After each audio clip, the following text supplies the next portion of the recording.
आज की कहानी सुमन जी की है और ये कहती हैं, मुझे ऐसा लगने लग गया था कि या तो मेरी पूजा भक्ति में वो बात नहीं है, मैं ठीक से पूजा पाठ नहीं कर रही, जो ईश्वर तक मेरी पुकार नहीं जाती, या मुझे भगवान ही चेंज कर देने चाहिए क्योंकि ये जिनको मैं मानती हूँ एग्जिस्ट करते नहीं। देखिए, कहानी शुरू करने से पहले एक बात बोल देता हूँ कि आप कभी भी अगर पूजा भक्ति करते हो ना तो उसमें डाउट मत रखो, और साथ ही साथ अपने ईश्वर पे भी पूरा भरोसा रखो। ऐसा नहीं है कि आप ईश्वर चेंज करते चले जाएंगे और आपके काम बनने शुरू हो जाएंगे।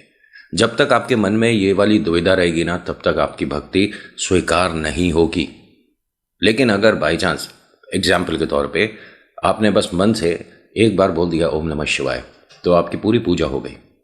आप 2 घंटे, 2.5 घंटे, 3 घंटे ईश्वर के सामने और बाकी सब लोगों को दिखाने की वजह से पूजा पाठ करो तो सोचो अब बहुत जल्दी फल मिल जाएगा, तो ऐसा नहीं होता। नमस्कार, जय भोले, मैं नितिन, ये है चाचा के फैक्ट्स, कहानियाँ सुनाता हूँ। आज की कहानी सुमन जी की है, दिल्ली से है, और कहती हैं कि जब मेरी शादी की बात चल रही थी तभी मुझे पता चल गया था कि मैं घर पर कितनी बड़ी बोझ हूँ। अभी फ़िलहाल चैनल का इंट्रो फिर शुरू करता हूँ।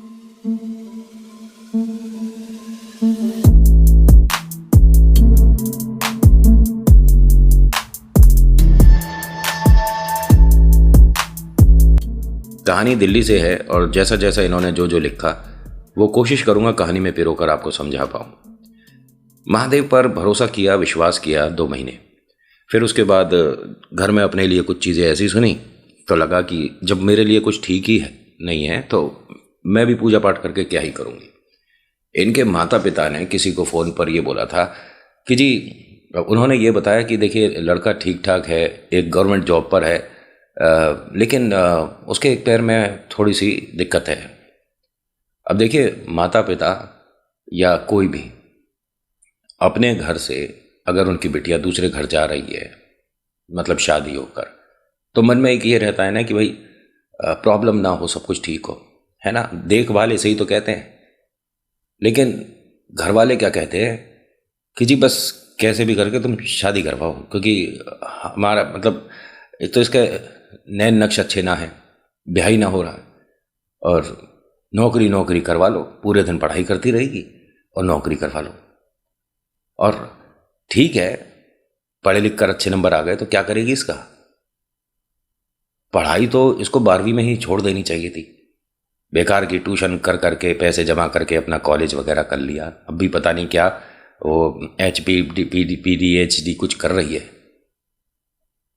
PhD। इतनी पढ़ी लिखी बिटिया को ये सुनने को मिल रहा है।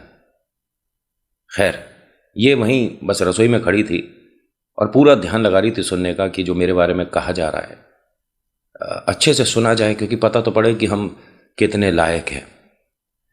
अपने बहन भाई को भी और आसपास के यहाँ जो बहुत सारे बच्चे हैं ना, उनको भी ट्यूशन पढ़ा कर इनने अच्छे नंबर दिलवा दिए, कोई उसकी वैल्यू नहीं है।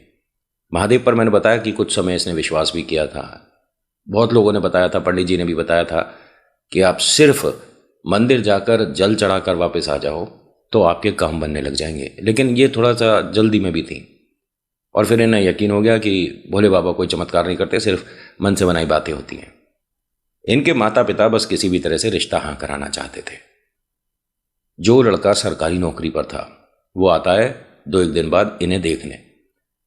इनका रंग हल्का सा डार्क साइड था, फीचर्स लड़के वालों को इतने अच्छे नहीं लगे, और ये कहते हैं कि मतलब ठीक है, हम सोच कर बताएंगे। लड़के से लाख गुना सुंदर। उसके बाद भी लड़के ने कह दिया कि हम सोच के बताएं। चलो कोई बात नहीं, ये बात तो यहाँ पर गई। इनकी जो भाभी हैं उन्हें भी ये मतलब आंखों में खटकती हैं। उसकी 2 बड़ी वजह है। भाभी से ज़्यादा पढ़ी लिखी हैं, ज़्यादा क्या, बहुत ज़्यादा पढ़ी लिखी हैं, ठीक है। किसी भी कॉलेज, किसी भी यूनिवर्सिटी में अगर जाकर अप्लाई कर देंगी तो ना करने का कोई हिसाब ही नहीं होता। मतलब 100% इनका सिलेक्शन हो जाएगा इनके नंबर्स देख के। लेकिन घर वालों ने कह रखा था कि जब तक तेरी शादी नहीं होती तब तक तू ये नौकरी वगैरह का ड्रामा कर ले, उसके बाद तू जाने तेरा पति जाने। वो बात उनकी भी ठीक है, लेकिन कहने का तरीका अलग था। वो लोग अगर कहते हैं कि तू मतलब जॉब करेगी तो ठीक है, वरना ऐसा थोड़ा ना कि ज़बरदस्ती करेगी और कह देगी कि नहीं मैं तो घर पर रहूँगी तो नौकरी करूँगी वरना मैं घर छोड़ दूँगी। ऐसा थोड़ी ना होगा। सुमन जी का एक छोटा भाई था, नकुल नाम है। भाई नहीं, पूरी दुनिया यही है। माता पिता से जो अपमान, भाई भाभी से जो परेशानियां मिलती हैं, वो छोटा भाई नकुल आता है और 12th में है ये, और इधर उधर की बातें करके सारी बात हवा कर देता है। दीदी के चेहरे पर मुस्कुराहट आ जाती है। वो हंसती हैं, बाल पकड़ के इसके खींचती हैं और कहती हैं कि तू कैसी कैसी बातें करता है। मतलब ये एक बार इन्होंने बताया कि भाभी ने मुझे बहुत उल्टा सीधा बोल दिया था। नकुल वहीं अपने स्कूल का कोई काम कर रहा था। जब मैं उसके कमरे में नाश्ता रखने गई तो क्या कहता है कि दीदी, अगर हम ये मन से सोचें और 10 बार सोचें ना कि अभी ये जो भाभी हैं जो आपको उल्टा सीधा बोल रही थी, सीढ़ियों से चलती हुई गिर जाएं, सीढ़ियों से चलती गिर जाएं, तो वास्तव में गिर जाएंगी। इंसान में ये सोच की ताकत होती है। चलो दोनों मिलकर यहाँ बैठते हैं और यही प्रार्थना करते हैं कि ये अभी सीढ़ियों से गिर जाएं। भाभी को ऐसे नहीं बोलते और ये सब मत सोचा कर, कैसी बातें कर रहा है। नहीं, अगर सोचो हमारे घर में राक्षस आ जाए और भाभी को खा जाए। अरे बेकार की बातें मत कर। नहीं, एक काम करते हैं, हम ना शेर बुलाने का मंत्र याद करते हैं।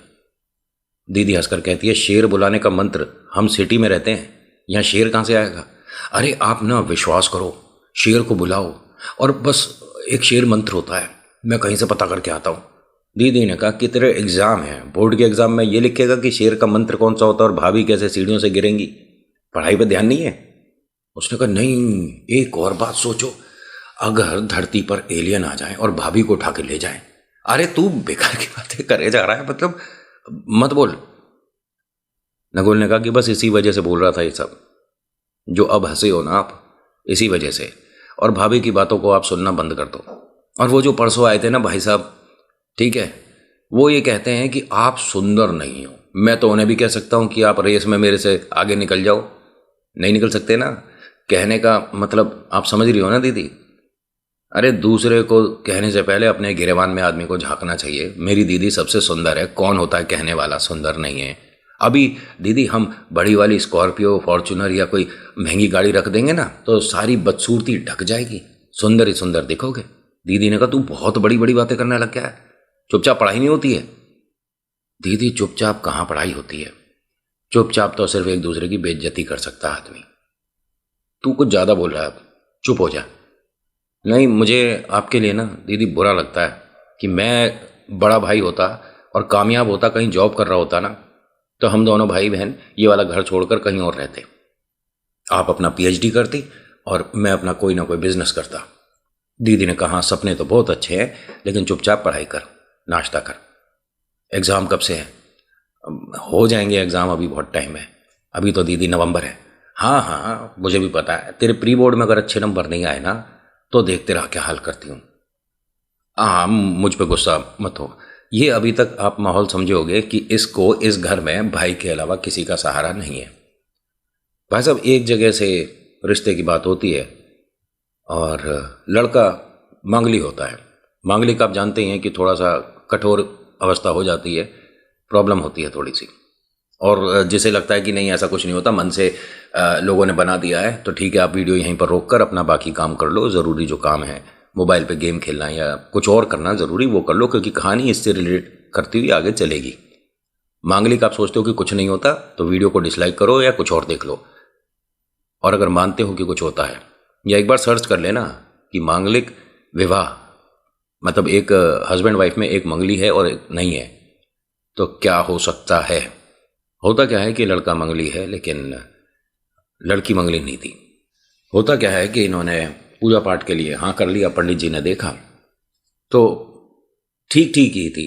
दोनों के अगर गुण देखे जाएं, जो जन्मपत्री बोल रही थी, उन्होंने कहा ठीक है शादी हो सकती है। लड़की में मंगली वाला नहीं बन रही बात। अगर दोनों मंगली होते हैं तो बहुत ज़्यादा बेटर हो जाती सिचुएशन। लड़का उम्र में 11 साल बड़ा, लड़का क्या मैं तो बाबूजी कह दूं। ये चीज़ हर किसी को पता थी। उसके बाद भी उनका घर पर आने का मतलब तो यही है कि आप भी राजी हो। भाई उन्होंने भी अपने लड़के की उम्र बताई थी, इन्होंने अपनी बिटिया की उम्र बताई थी, तो वो तो तैयार थे। लड़के वाले तो किसी भी तरह से तैयार ही थे, क्योंकि 7-8 साल से कोशिश कर रहे हैं, ब्याह हो ही नहीं रहा था। कभी कोई बात कभी कोई बात। इनका अपना पर्सनल व्यापार था, फैमिली बिजनेस। ये 2 लड़के और 2 बहनें हैं, ठीक है। ये लड़का दूसरे नंबर का था, फिर 2 बहनें हैं। तीनों की शादी हो गई थी, यही भाई साहब बचे थे। शादी की बात तय हो जाती है और इतनी ज़्यादा अफरा तफरी में 1.5 महीने बाद शादी। एक बार की बात है, इनके घर पर सुबह सुबह तकरीबन 9-10 बजे किसी ने डोरबेल बजाई। घर में सभी थे। जो छोटा भाई था, जो मतलब 12वीं में है, नकुल, उसकी भी छुट्टी थी या उसने छुट्टी कर रखी होगी। तो देखा, अरे भैया आप बहुत दिनों बाद आए हो। उसने हंसकर कहा, तूने मुझे पहचान लिया नकुल? अरे क्यों नहीं पहचानूंगा, दीदी के सबसे खास बेस्ट फ्रेंड है ना। अच्छा, है, घर पर है? हाँ हाँ बिल्कुल, लेकिन आप ये किसी शादी वादी में जा रहे हो क्या, सूट वूट पहन के? उसने कहा, अरे नहीं नहीं, मेरी एक मीटिंग थी। अच्छा, मीटिंग में सूट का कोई ज़बरदस्त जॉब कर रहे हो क्या आप? IAS IPS तो नहीं बन गए आप? भैया मुझे अपना असिस्टेंट बना लो। अब वो हंसे जाए कि यार क्या बेकार की बातें कर रहा है तू नकुल। ये लड़का यहीं पहले इनके आसपास रहता था, फिर इनकी फैमिली ने कहीं और स्विच कर लिया, दूसरी जगह चले गए थे। ये इसका मतलब बचपन से दोस्त है, ठीक है। सुमन जी का बचपन से दोस्त है लड़का। वो आया, देखता है कि पहले मतलब जो वो खुश रहती थी कॉलेज टाइम में भी, वो वाली बात नहीं थी उसके चेहरे पर। रिश्ता तय हो चुका था। उसे देखती है और पूछती है कि अरे सौरभ, तू कैसे आया और इतने दिन बाद? 3 साल हो गए, अंदर आजा, बैठ जा। माता पिता ने थोड़ा सा उल्टा सीधा ताना। भाभी कहती हैं कि हाँ भाई साहब, अब आपके आने का कोई हिसाब बनता नहीं है, 1.5 महीने में शादी है। अरे वो किसी और काम को आया था और वो इस प्रवृत्ति का था ही नहीं इंसान। दोनों बहुत अच्छे दोस्त, इतने अच्छे कि बस क्या बताऊं। भाभी आप 1 मिनट ज़रा, वो कुछ कह रहा है। तो इसने बताया कि बस मैं तो इसलिए आया था, 12-15 दिन में मैं सभी को एक पार्टी दे रहा हूँ, क्योंकि मैं विदेश जा रहा हूँ, वापस शायद ही लौटूंगा। तो अपने साथ के सभी लोगों को घर पर ही आना है, ये एक कार्ड है। अच्छा, पार्टी हो रही है तेरे घर पर, और वो भी कार्ड? कार्ड कौन देता है? तो हंसकर कहता है कि कार्ड पे देख तो ले क्या लिखा है। उसने पढ़ा तो गीत संगीत थे। इसकी जो छोटी बहना है उसकी शादी की बात चल रही थी, मतलब फिक्स हो गया था, तो घर पर एक गेट टुगेदर था। अच्छा, अरे छोटी इतनी बड़ी हो गई कि उसकी शादी हो रही है, तेरी शादी हो गई? उसने कहा, अरे मैं अभी जॉब वगैरह में हूँ और एकदम से अभी उस तरफ मैं नहीं सोच रहा, पहले छोटी की शादी होगी। बहुत बढ़िया, बहुत बढ़िया, कॉन्ग्रेचुलेशन उसको बोलना। और मेरी भी शादी है, मैं जैसे कार्ड आते हैं प्रिंट होकर तुझे दूंगी। तेरी शादी? अच्छा कुछ बताना, होने वाले जो जीजा जी हैं उनके बारे में, कहाँ जॉब करते हैं, क्या है? फैमिली बिजनेस है। अच्छा अच्छा, फोटो तो दिखाओ मुझे। तो माँ ने कहा कि तू कौन होता है भाई फोटो देखने वाला, जब बात तय हो गई तो तेरी कोई राय की ज़रूरत है नहीं। आंटी बस मैं तो ऐसे ही मतलब बोल रहा था, मतलब देखें तो सही, क्या पता मैं जानता पहचानता हूँ। भाई ने लाकर फोटो दिखा दी। इसने हंसकर ये बोल दिया कि अरे लड़के की फोटो दिखाओ ना जिससे तय हुई है शादी। वो सुमन कहती है कि ये मजाक मत कर, घर में सबको बहुत बुरा लगेगा। तो इसने कहा कि घर में सबको बुरा लगेगा, इसलिए जो तुझे बुरा लग रहा है तू बोल नहीं रही है। कमाल कर रही है सुमन। भाभी आती हैं और कहती हैं कि ये नौटंकी करने की जरूरत नहीं है, मुझे भी पता तू घर में किस लिए आया है। तू इसे पसंद करता है, शादी करना चाहता होगा, है ना? बाहर निकल अभी। उसने कहा, अरे भाभी आप क्या बोल रही हो, ऐसा तो कुछ भी नहीं है। नहीं नहीं ऐसा, तू सुमन बता ये किस लिए आता है यहाँ? सुमन ने कहा कि भाभी मैं अब आपको क्या बोलूँ, जैसी आपकी सोच है वैसे ही आपकी ज़ुबान से शब्द निकल रहे हैं। हम दोनों अच्छे दोस्त हैं और ये इसकी पूरी फैमिली जानती है, मम्मी पापा भी जानते हैं, सब जानते हैं, भाई भी जानता है। हाँ हाँ, बस मैं ही एक अनपढ़ रह गई हूँ। तो ये उठा और जाते जाते कहता है कि अगर इसके सामने देखा जाए तो आप अनपढ़ ही हैं, और कहकर चला गया। भाई उस दिन इनके घर में बहुत ज़बरदस्त तमाशा हुआ, इतना भयंकर तमाशा कि ये समझो कि हर कोई तांडव कर रहा था।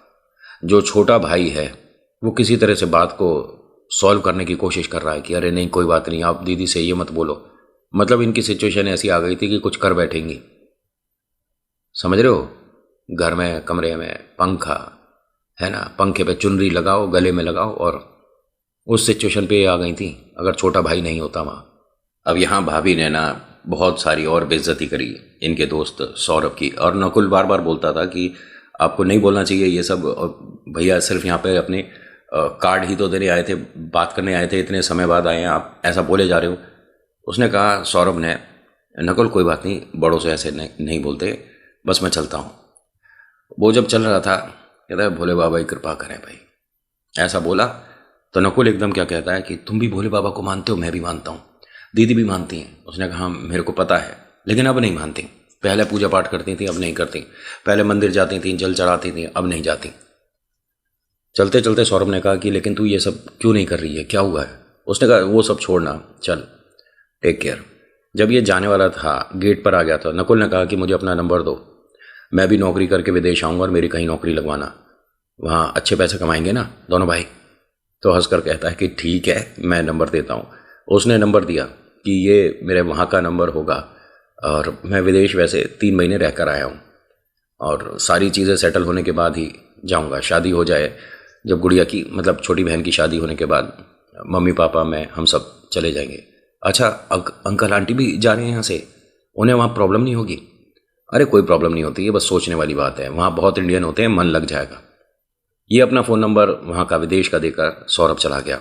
होता क्या है कि घर वालों ने मना कर दिया कि तुझे इसकी किसी भी पार्टी में जाने की ज़रूरत नहीं है, वरना हमसे बुरा कोई नहीं होगा। मना कर दिया, नहीं गई।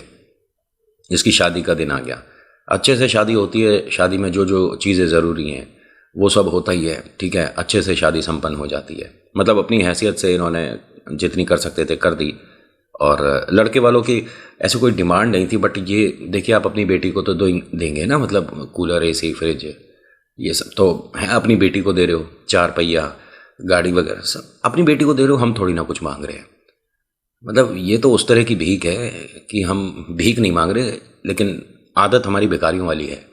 खैर, इन बेकारियों के घर शादी हो जाती है अच्छे से। लड़का कितना बड़ा बताया मैंने? हाँ, ध्यान रखना, उम्र दराज है भाई साहब, कुछ समय में बुजुर्ग हो जाएंगे, लेकिन शादी हो जाती है। सुमन, मैंने कहा कि थोड़ा सा इनका कॉम्प्लेक्शन हल्का सा डार्क साइड पे था, तो उन्हें एक नाम से बुलाया जाता था शादी होने के नेक्स्ट डे से। लेकिन वो मैं यहाँ वीडियो में नहीं बोलूँगा। मुझे गोरा, सांवला, डार्क, इनसे कोई फर्क नहीं पड़ता, ठीक है। एक हल्का सा एग्जाम्पल दूँ आपको। एक हमारी ख़ास दोस्त है, वो तो टीवी पर बहुत सारे प्रोग्राम वगैरह भी कर चुकी है। उसने खुद बताया कि मैं जब रैंप पर होती हूँ तो एक अलग कॉन्फिडेंस होता है कि हमारे को गोरा दिखाने की ज़रूरत नहीं होती, लेकिन जब टीवी सीरियल में आऊँगी ना तो इतना ज़्यादा गोरा दिखाने की कोशिश करेंगे, फिल्टर, मेकअप, दुनिया भर का काम। मैंने उनसे एक बार कहा था कि मेरी एक्टिंग स्किल देखोगे, या उन्होंने कहा नहीं नहीं, जो टीवी सीरियल होते हैं, डेली सोप जो होते हैं, इनमें आपको फेयर ही दिखाना पड़ेगा। कभी भी आप देख लेना, जितने भी टीवी पे सीरियल आते हैं सब में कोई आपको ऐसा नहीं दिखेगा कि कोई लड़की थोड़ा सा डार्क उसका कॉम्प्लेक्शन है और वो बहुत बेहतरीन कोई सीरियल कर रही है ना, सबको गोरा दिखाएंगे। गोरा होने का मतलब सुंदर नहीं होता है। होता क्या है कि शादी हो जाती है, घर आ जाती हैं, शादी के 2 दिन तक इसे एक ऐसे अजीब से नाम से बुलाया जाता है जो कि सुमन समझ नहीं पा रही थी। इसे अब ये लग रहा है कि माता पिता के घर में तो अपमान थोड़ा कम होता था, यहाँ तो बहुत ज़्यादा होता है। 4 दिन हुए थे शादी के, और वो अपनी फैक्ट्री से आते हैं, नहाते हैं भाई साहब, और सुमन से बड़े बढ़िया तरीके से बात करते हैं, उसकी पसंद नापसंद के बारे में बात कर रहे थे। रसोई के बाहर ही खड़े थे और वो रसोई में कुछ काम कर रही थी।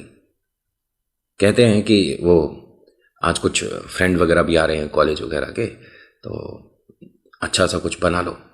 तो सुमन ने बस इतनी सी बात कही थी कि आप मुझे अगर 5-6 बजे भी फ़ोन करके बता देते तो मैं बहुत एक अच्छा सा मतलब डिश वगैरह तैयार करती, लेकिन अभी तो रात के 7:30-8 बज रहे हैं, क्या बनाऊँ बताओ। नहीं नहीं, अगर बन पाए तो ठीक है, नहीं तो बाहर से ऑर्डर कर देता हूँ। बात देखो, इसने ठीक करी है। घर में और भी लोग हैं सुमन के अलावा भी।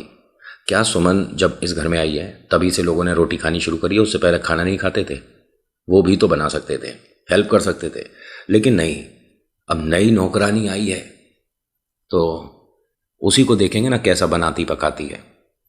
होता क्या है कि बार बार एक कमरे से ये आवाज़ आ रही थी, अरे अपने ट्यूशन वाले भैया से पूछ लेना।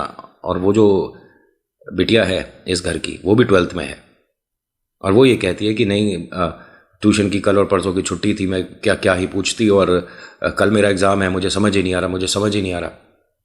तो इसने, सुमन ने कहा कि ये परेशान क्यों है? उन्होंने कहा तुम्हें जो मैं कह रहा हूँ उस बात पर ध्यान दो, उसका कल कोई एग्ज़ाम वगैरह है, वो देख लेगी। कह रहे यार 12th में है ना ये? हाँ 12th में है। तो अरे उसका एग्ज़ाम, बोर्ड का एग्ज़ाम पहला एग्ज़ाम है। अच्छा ठीक है, तुम खाने की तैयारी करो। सुमन ने खाने की तैयारी करी और खाना बन रहा था, और ये वो जो लड़की है इनके घर की, इसका नाम शिवानी था। शिवानी कहती है कि भाभी मैं बहुत परेशान हूँ, एक कप कॉफ़ी बना दोगे मेरे? उन्होंने कहा परेशानी भी दूर हो जाएगी, कॉफ़ी भी मिल जाएगी। कहाँ परेशानी आ रही है बता? नहीं वो मेरा कल 12th का एग्ज़ाम है। उन्होंने कहा हाँ हाँ मुझे भी पता है, मेरा भाई नकुल भी 12th में है, उसका भी एग्ज़ाम है। क्या परेशानी आ रही है? जब इसने परेशानी अपनी बताई तो दीदी ने हंसकर कहा कि सिंपल फॉर्मूला है, तू कॉपी लेकर आ। अब वही रसोई में खड़े खड़े इसने वो सॉल्व करा, और इतनी जल्दी समझ आ गया कि ट्यूशन वाले को तो हम पैसे गलत ही दे रहे हैं। हंसकर क्या कहती है कि अरे भाभी, मैं इसे 1-1.5 घंटे से परेशान हो रही थी, और मुझे पता था कि ये कम से कम 8-10 नंबर का आने वाला है, और आपने ऐसे सॉल्व करके बता दिया। ये फॉर्मूला और इस तरीके से हमारे ट्यूशन टीचर भी नहीं बताते हैं। तो इसने कहा कि तेरी भाभी थोड़ी पढ़ी लिखी है, जा एग्ज़ाम में तेरे अच्छे नंबर आएंगे, कोई प्रॉब्लम हो तो बता दियो। घर पर जाकर अंदर उसने कमरे में भाभी की तारीफ़ें शुरू कर दी। अरे भाभी कितनी इंटेलिजेंट हैं, ये है वो है, सबको बुरा लग रहा है। भाई इतना मान सम्मान नहीं होना चाहिए। शिवानी घूम फिर के फिर आए, भाभी आप तो बहुत कमाल हो। अब ये थोड़ी सी मुस्कुरा जाए कि मतलब ऐसे उम्मीद तो है नहीं कि कोई तारीफ़ करेगा यहाँ। घूम फिर के आए, फिर तारीफ़ कर दे। होता क्या है, यहाँ पर उनके मित्र वगैरह आने शुरू हो जाते हैं, सब लोग बैठते हैं। इनका ये शायद हर दूसरे तीसरे दिन का प्रोग्राम होता होगा। तो बाकी सब लोग घर में अंदर अपने अपने कमरे में। ये जो भाई साहब हैं, इनके साथ जो बड़े भैया हैं, वो भी सब टेबल पर आ जाते हैं। तो टेबल पर इनकी बोतलें खुल जाती हैं घर के अंदर। सुमन को देखकर बहुत बुरा लगा कि एक तो कल मतलब छोटी जो बहना है उसका एग्ज़ाम है बोर्ड का, वो पढ़ाई कर रही है, ये यहाँ पर उल्टी सीधी बातें कर रहे हैं, गाली गलौज कर रहे हैं, तेज़ तेज़ बोल रहे हैं, वो पढ़ाई कैसे करेगी? इसने आकर अपने हस्बैंड को थोड़ा इशारा करके बुलाया कि आप 1 मिनट रसोई में आइए। उसने कहा कि अरे कल छोटी का एग्ज़ाम है बोर्ड का। हाँ तो? अरे तो आप सबको अगर ये सब करना ही था तो कहीं किसी बाहर होटल वगैरह में तू बताएगी। अरे 1 मिनट। तो उनको ऐसे पकड़ा इन्होंने भाई साहब ने, और सबके सामने ऐसे लेकर आते हैं और कहते हैं कि ये क्या कह रही है, सुन लो भाई। अब सब लोग देखते हैं, कह रहे ये किससे शादी कर ली है? मैं तो डर गया देखकर भाई एक बार। क्या कह रही हैं ये कह रही हैं कि कल मेरी छोटी बहन का एग्ज़ाम है 12th का, हमें कहीं और जाना चाहिए था, हमें घर में नहीं बैठना चाहिए था। तो एक लड़के ने ये बोला कि तेरी नौकरानियों के भी मुंह में ज़ुबान है। बहुत अच्छा लगा ये देखकर। तो दूसरे लड़के ने कहा नौकरानी नहीं है, इससे शादी हुई है। अच्छा वैसे कमाल है, आपके ब्यूटी पार्लर वाली को हम प्राइज़ देना चाहेंगे, शादी में तो आप कुछ और दिख रही थी, अभी आपका असली रंग दिख रहा है। और सारे हंसे। इसकी आंखों में आंसू थे, लेकिन जवाब किसी और ने दे दिया। जो छोटी बहना है ना, जो 12th में है, उसने आकर बोला कि वैसे एक चीज़ बोलूं, आपको बुरा लगेगा और लगना भी चाहिए, दूसरों के घर पे आके शराब पीने में इतना ही आनंद आता है ना, तो भैया को अपने घर पर ले जाया करो। और भाभी ने क्या गलत बोला है? मेरा कल एग्ज़ाम है, आप में से तो कोई शायद कभी 12वीं पढ़ा ही नहीं होगा, पढ़ा होगा तो पास नहीं हुआ होगा। भाई ने आकर इसको धक्का देके कमरे के अंदर करा। बहुत जुबान चल गई है। उसने कहा भैया बिल्कुल भी आप में मैनर्स नहीं है, भाभी मतलब शादी हुई है आपकी, कि किस तरह से आप बिहेव कर रहे हो? अच्छा तू मत सिखा हमें।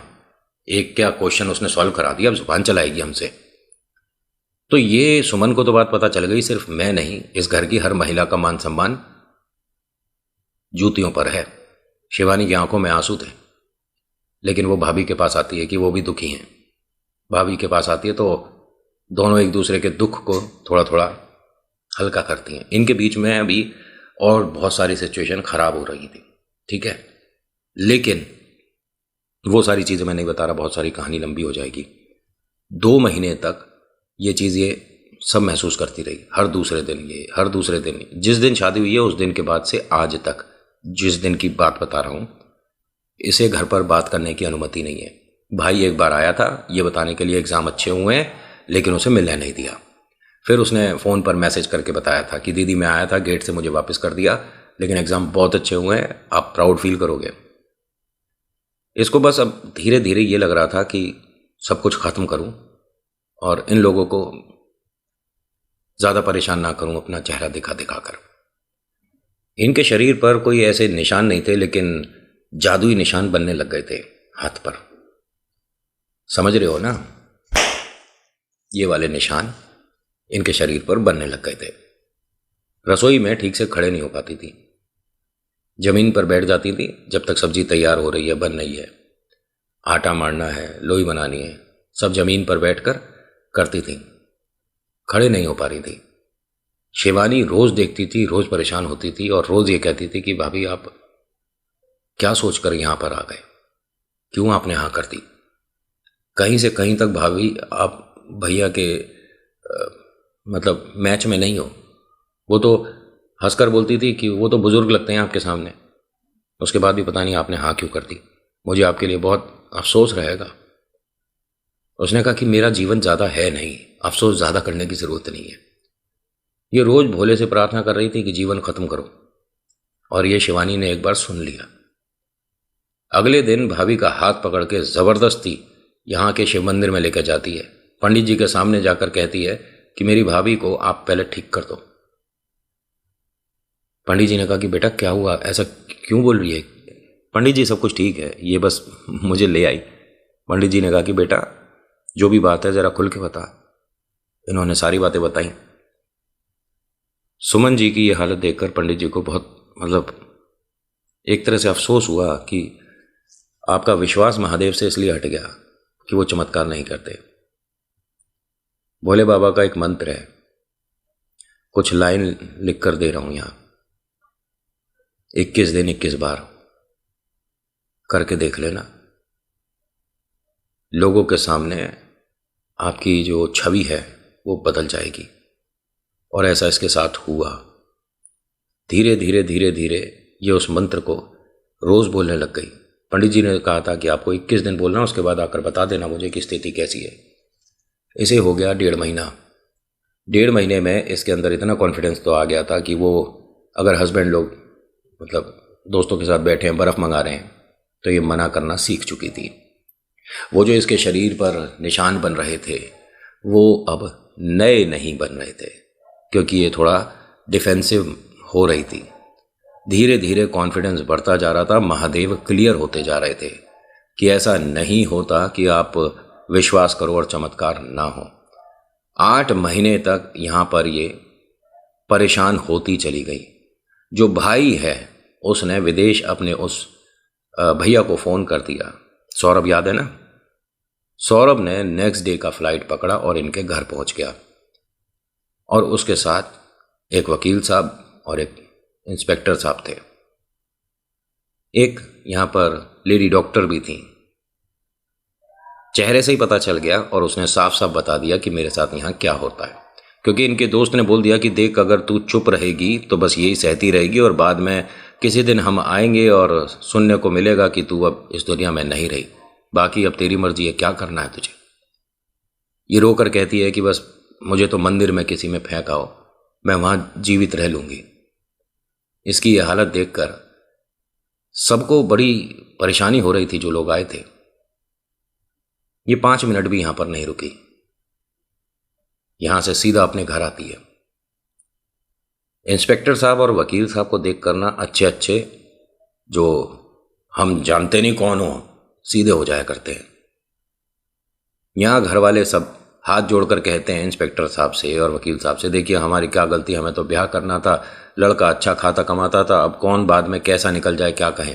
नकुल ने यहाँ सबके सामने एक बात बोल दी और जिसको इनके दोस्त सौरभ ने भी मना नहीं करा।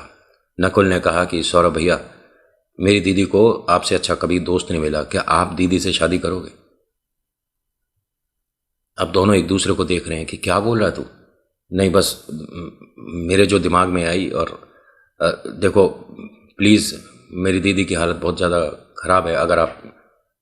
दीदी ने कहा कि नहीं, मैं वहाँ भी नहीं रहूँगी और यहाँ भी नहीं रहूँगी, बहुत टाइम से मैं पता नहीं क्यों चुप थी और बस अब बर्दाश्त से बाहर चला गया। ये जो भोले बाबा का मैं मंत्र कर रही हूँ ना, उससे मुझे कॉन्फिडेंस मिला। तो इनके दोस्त सौरभ ने कहा कि फिर भोले बाबा का नाम लेकर हम एक नए जीवन की शुरुआत कर सकते हैं अगर तुम चाहो। उसे उम्मीद भी नहीं थी, क्योंकि लड़का देखने में बहुत सुंदर, कमाने में वो जो इनके पतिदेव थे उससे 10 गुना ज़्यादा कमा रहा है। फैमिली, मतलब ये जिस एरिया में रहते हैं उनमें रईसों में नाम आता है इनका। तो शादी तो एक अलग ही लेवल की होने वाली थी उसकी, समझ रहे हो। लेकिन इसने अपनी तरफ से बोल दिया। और रही बात तुझे रखने की, तो मैं कोई नहीं होता कि तुझे घर पर कैसे रखूँगा। तू हम सबके साथ रहेगी, ठीक है। और मम्मी पापा भी तेरे को अच्छे से जानते हैं। रुक 1 मिनट, उसने फ़ोन कर दिया विदेश अपने मम्मी पापा को। हाँ, मैं अगर सुमन से शादी करता हूँ तो आपको कैसा लगेगा, ठीक है। तो माँ ने कहा कि अरे बहुत अच्छी बात है, अगर सुमन की शादी नहीं हुई है तू सुमन से ही शादी कर, कम से कम हम एक दूसरे को पहचानते तो हैं। अब सुमन कहती है कि ये क्या कर रहा है तू। उसने कहा देख ले, स्पीकर पे बात हुई है। माँ तो तैयार है, मैं भी तैयार हूँ, रुक अभी पापा को भी करता हूँ। उसने पापा को फ़ोन करा। पापा, सुमन को आप जानते हो? हाँ बेटे, तेरे ग्रुप में सबसे अच्छी बच्ची तो वही थी, बाकी सब तो कोई पढ़ने में 0 ला रही है, कोई 10 में से 5 ला रही है। ये सुमन हंसने लग गई कि अरे अंकल ऐसा भी नहीं था। अरे सुमन बेटा, तू कहाँ, यहाँ विदेश में ही है? तू कब आई? नहीं नहीं, मैं इंडिया में हूँ।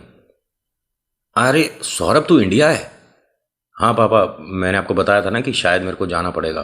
तू तो नेक्स्ट मंथ जा रहा था, लेकिन यहाँ कुछ सिचुएशन ऐसी आ गई है। मैं आपसे पूछ रहा था, अगर मैं सुमन से शादी करता हूँ तो? उन्होंने कहा फिर तू जीवन का सबसे भला काम कर रहा भाई, क्योंकि इससे अच्छी तो बिटिया कोई नहीं मिल सकती। हम तो बहुत ज़्यादा खुश होंगे। तू नौकरी पर जा, तू 10 महीने को कहीं चला जा, हमारी बिटिया हमारे पास रहेगी, हमारे को तो कोई टेंशन नहीं। और हम दोनों मिलकर यहाँ पर बेकरी चलाने वाले हैं। सुमन बेटा, तू शादी के लिए हाँ कर दे, यहाँ पर आजा, मेरा सपना है, हम दोनों एक बड़ी सी बेकरी, बड़ा सा रेस्टोरेंट खोलेंगे। वो कहती है मतलब कितना फ़र्क है दोनों फैमिली में। और नकुल हाथ जोड़कर कहता है कि प्लीज़ आप दोनों एक दूसरे के लिए परफेक्ट हो। ये यहां पर वापस कभी नहीं पलटी। सुमन ने भी हाँ कर दिया। देखिए, बाकी जो भी प्रोसीजर हुए वो तो होते रहे। मम्मी पापा को बाद में रियलाइज़ हुआ कि जो नकुल कह रहा था वो ठीक था। पहले दिन ही नकुल ने मना कर दिया था, जब वो लोग घर पर आए थे देखने के लिए सुमन को, कि ये लड़का ठीक नहीं है। एक नज़र में बता दिया था उसने, ना जाने कैसे। और उन सबको एक तरह से मौका मिल गया कि जो नौकरानी है वो अपने आप ही जा रही है। और वो ठीक भी नहीं थी, दिखने में सुंदर नहीं थी। लेकिन आज की डेट में ये विदेश में है और अच्छा खासा खा कमा रहे हैं। परिवार तो वैसे ही बहुत जोरदार था, मतलब पैसे वाले तो है ही हैं। और इतनी ज़्यादा खुश है कि जिसका कोई ठिकाना नहीं। कहती है कि नितिन भाई, मेरे को जिस दिन पंडित जी ने बताया था उस दिन से लेकर जिस दिन आपको कहानी भेज रही हूँ, एक दिन भी ऐसा नहीं है जो वो मैं शिव मंत्र 21 बार बोलकर नहीं सोती। डेली, एक भी दिन ऐसा नहीं गया। जीवन में इनके खुशियां हैं, 2 बिटिया 1 बेटा है, सब अच्छा है और सब बढ़िया से रह रहे हैं। जैसा जो बताया वो मैंने सुना दिया। अब आपको ठीक लगी हो तो लाइक शेयर कमेंट कर देना, नहीं लगी हो तो बताना क्या कमी रह गई। So thank you so much for watching. मेरा नाम नितिन, मुलाकात करूंगा एक अगली वीडियो में। हर हर महादेव, जय भोलेनाथ, धन्यवाद।